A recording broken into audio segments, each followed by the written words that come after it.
Thank you and welcome to this week's edition of the MDCP Listening to Our Political Updates. Um, we want to thank again all of our people who are helping us process these questions and sending them through the communication channel. And as we continue to work to create the opportunity to be able to respond, we remain deeply grateful.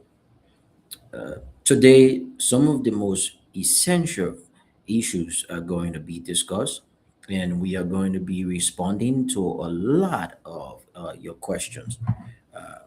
First, I wanted to say I am really truly grateful that work really hard in the structure of what we need to address today, going from one of the critical problems permeating our society right now that is affecting not just the future of the country, but every single facet of our society is the issue of drugs. And we have to come to terms to be able to look ourselves in the faces and decide what future is it that we want to protect for this country. We have seen some statistics, they are not yet verified, but some of the things that young people have shared with us in the country, we've been told that the conditions are getting worse by the day in terms of the rate at which our brothers and sisters are being affected by this substance. And what we want to share on the first item on the discussion today is when it comes to dealing with behavioral challenges, and when I'm having this conversation with young people, when it comes to dealing with behavioral challenges, there are different components that we can observe and then also be able to tap on what are the responses within those components are. So first you can look at the individual and their choices, then the complications that come with their choices they are making personally.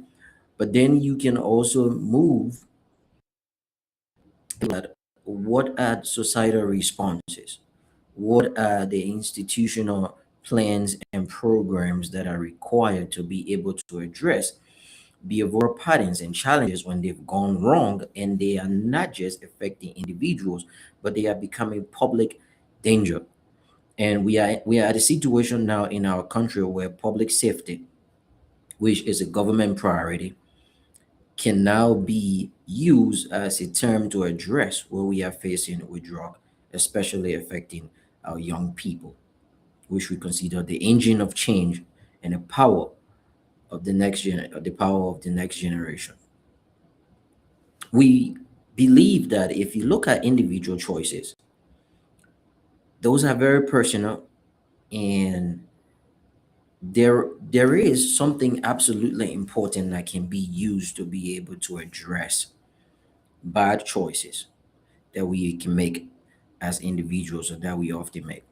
This is where I like to share with people that when a society comes together and when we are fighting for a cause that is not only individualistic but absolutely collective, in the sense that we believe that one problem that's affecting a young person somewhere, and that problem is becoming a social menace, can also start to endanger a whole country future, then we must be able to coordinate and collaborate and work as a society.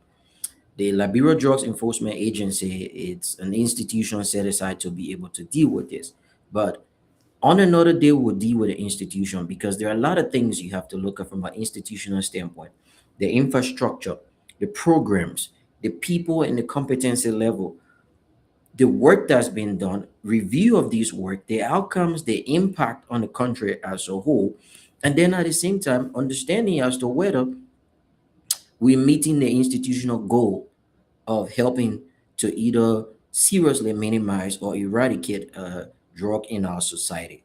Those are things that will be dealt with in future conversation. But on the individual terms, institutions like private schools, public schools that can run after school counseling programs will need to be revamped in our society. People need to be guided. And people told me in some of these conversations that, Mr. Charles, some of the kids that are doing the drugs, or some of the youth that are doing the drugs, are not necessarily in schools.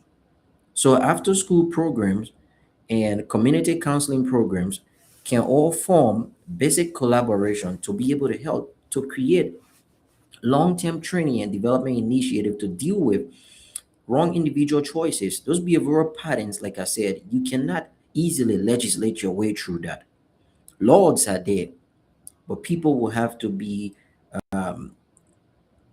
have to be assisted in such a way that helps give them the encouragement to be able to rediscover themselves, and then be able to know that as part of your responsibility of being a citizen of a country is to be active, productive, engaged, but not just to be involved with something that is practically going to take away your creativity, your innovation, your productivity, and eventually renders you in a predominantly disadvantaged group in a society as a result of your choice. Okay.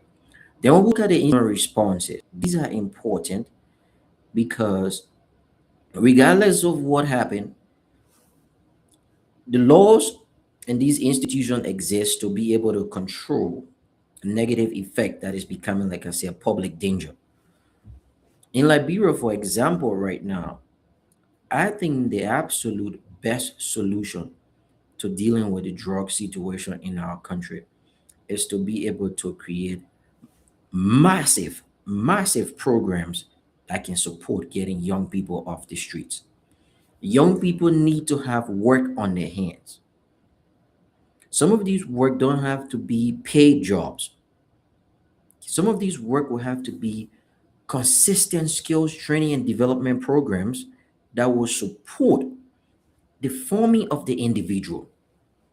I've seen a lot of situation in our country that is becoming a major challenge. Many of our young people are completely focused on their social life. But you have to be able to create a balance. The development of a person is not just to promote or feed your social pleasure, to be formed, to be whole as an individual.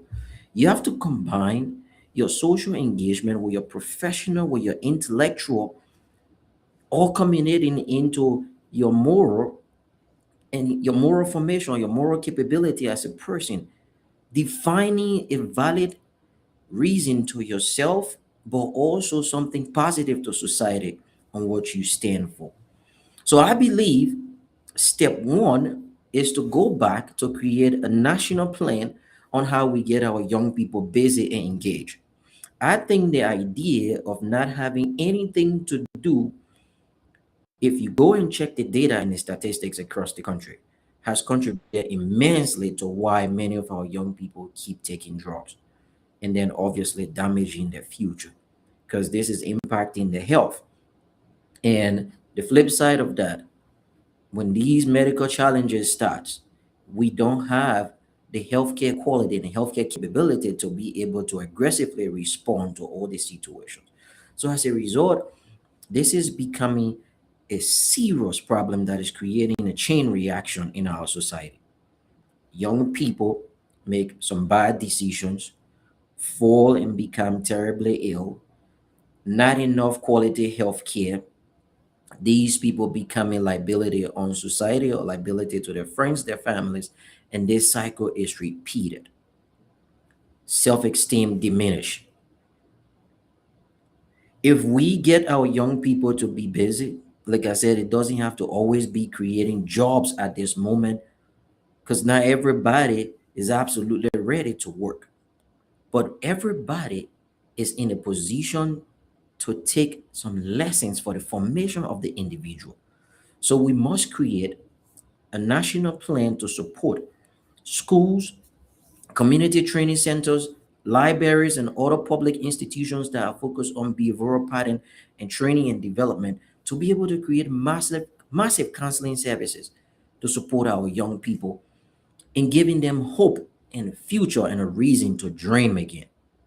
So the MDCP will continue to consistently look at these type of situations and intervene based on the direct challenges that we are facing in our society.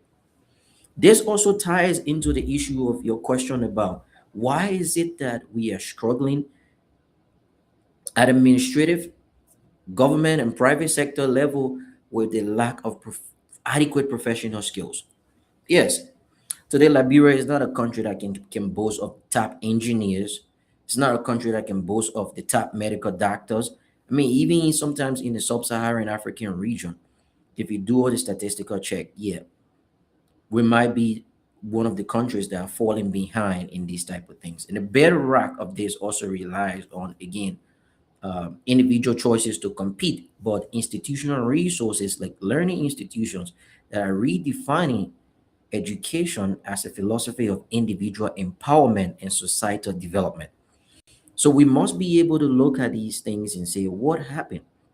When last did we look at the University of Liberia Engineering Department and ask ourselves, government is going to create a goal through the president of the University of Liberia to make sure that the engineering department is becoming second to none in West Africa.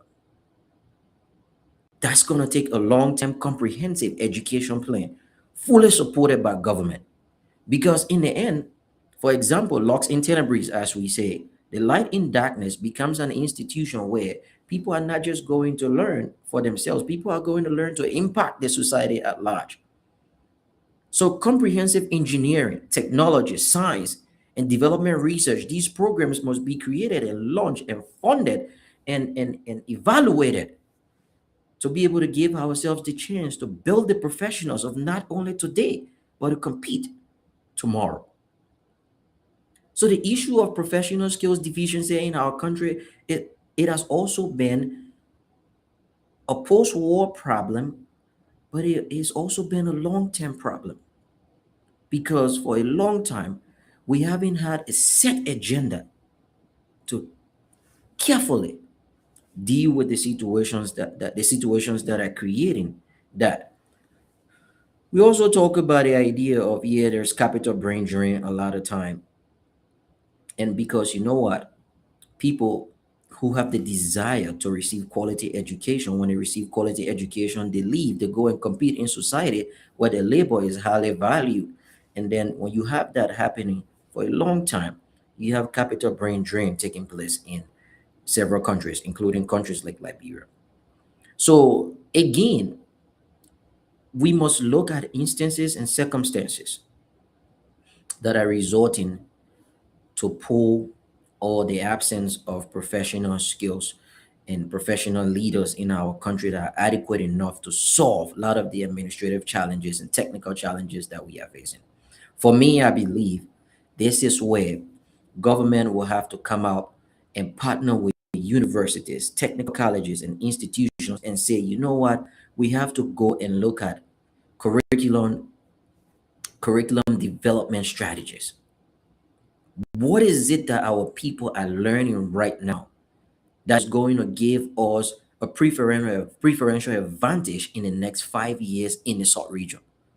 What is it that our professors are teaching right now that is going to give our students, by the time they graduate, the plug and play competency, the mind to be able to say we independent enough to know that we've built practical research and development skill sets from the school level that we can bring into our society and be able to support rapid production and development. So it begins with institutional arrangement. Sir, it begins with a vision. The vision brings about the institutional arrangement. The institutional arrangement must also bring about the people, the programs, the structure, the evaluation strategy, and that official outcome to be able to produce the result. These things are critical for our nation. And as I've said to you on the road, the way we've looked at problem solving in our country for a long time has been a big challenge. And this is where I wanted to share some stories with you. Basically, like I have done. Some of you have heard this story a lot of times, right? I often say doing political campaigns, we give big speeches, we provide motivation, we create this atmosphere of euphoria and inspiration. But when it comes to say, for example, how do we initiate strategies to ensure sustainable and consistent success in excellent classroom practices and classroom management? You're not going to give an inspirational speech for a situation like that. That requires going back to understand what is going to be the clear goal that is needed to support clear efficiency and effectiveness in excellent classroom management. You're going to define the resources that are required, human, okay, financial, infrastructure. You can't give an inspirational speech about that. You have to define those things clearly, and then you have to bring together a strategy that support the vision around the implementation of those things. Because problem solving has been misplaced with political motivation. When campaign is over, it's not time for politics. I've seen several situations in our country where, because we don't have this methodical approach on how to engage institutional challenges facing our country, we take the campaign mindset into governance. And this is where we are failing our country and failing our people. You have ministers sitting down to do their job. They are requiring people to celebrate them because they're still living in a campaign mode. You have other policymakers to do a simple professional job. They want their name to be sung around in the country as heroes. You misunderstand the leaders in Liberia. They never easily get out of campaign mode. They're always in campaign mode. And that perception is affecting the ethics of professionalism. And we are failing our people and we are failing our country. And part of this is the reason why multiple, multiple institutions across our country are struggling for the adequate professional skill sets that is needed to be able to deliver institutional result, not just as needed, but even exceeding. When you have young kids around the world today in high school investing in research in science, technology, engineering, leadership development, business, medical research and analysis, programs like the next generation of doctors, next generation of engineers, next generation of lawyers. These programs to challenge the mindset of our next generation, these things are absent. We don't have them. This is why I said the MDCP, our vision is to reawaken our nation's consciousness. Many people have been asking, many people have been asking, why? We have to reawaken our nation's consciousness. We have to be able to do things as they were meant to be for a country as great as Liberia. When you go and talk to our older generation, when we began looking at the processes of development in the 1960s, coming to the 70s, when Liberia started building things like the Mount Coffee Hydro and other places, and even the roads construction that were done previously, or even the infrastructure we have right now today, we have those big ministries and agencies sitting in. People were thinking, The thought of the future was there, but maybe not as modern as many of the people at the time wanted it to be. But you could see a systematic pattern until leading up to the civil conflict. Now, after the civil conflict, Liberia have been consistently struggling on post-war recovery, economic restructuring, and sustainable development.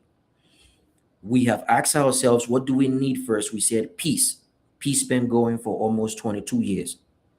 But look at the structure of our society. Our economic, our social, and our political institutions lacking the professional adequacy that is needed to give us the advantage in producing a type of development that we make promises about.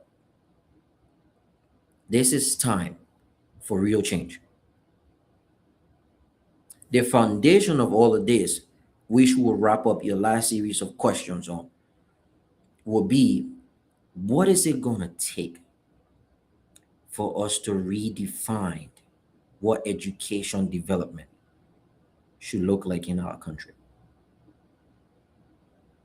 Well, for a long time, education has been ran on two critical foundations. It is the training or the practice, and then the theory or the presentations. Now, institutions that have lacked the practical aspect have always been rendered inadequate. If you look across our society today, our education system, most likely for the last 20 years or so, our education system has predominantly functioned on one particular academic leg. And that is, we've taught theories and theories and theories, and sometimes even some of the theories we have taught have not been validated to be um, essential enough to produce the type of productivity or the self-refinement and development in individuals to compete in society or maybe make them labor ready.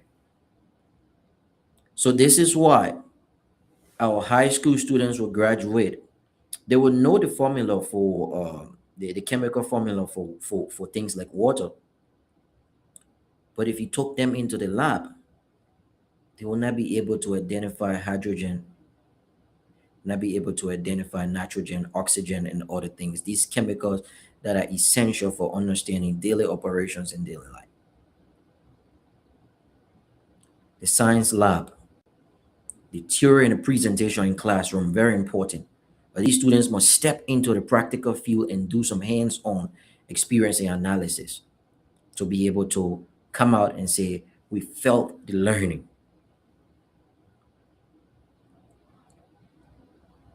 Imagine learning about software development and all you do is just read about it. And then if you were given one idea when you went for a job interview to say, test this sandbox with a particular scenario, and you stuck in front of the interviewer. So an education that is just all based on theory is incomplete. And this is where the larger society hope that education can complement that needed outside by research and development and practical side of the education system to support what is needed for creating ready-made scholars, ready-made intellectuals when they graduate from these classrooms.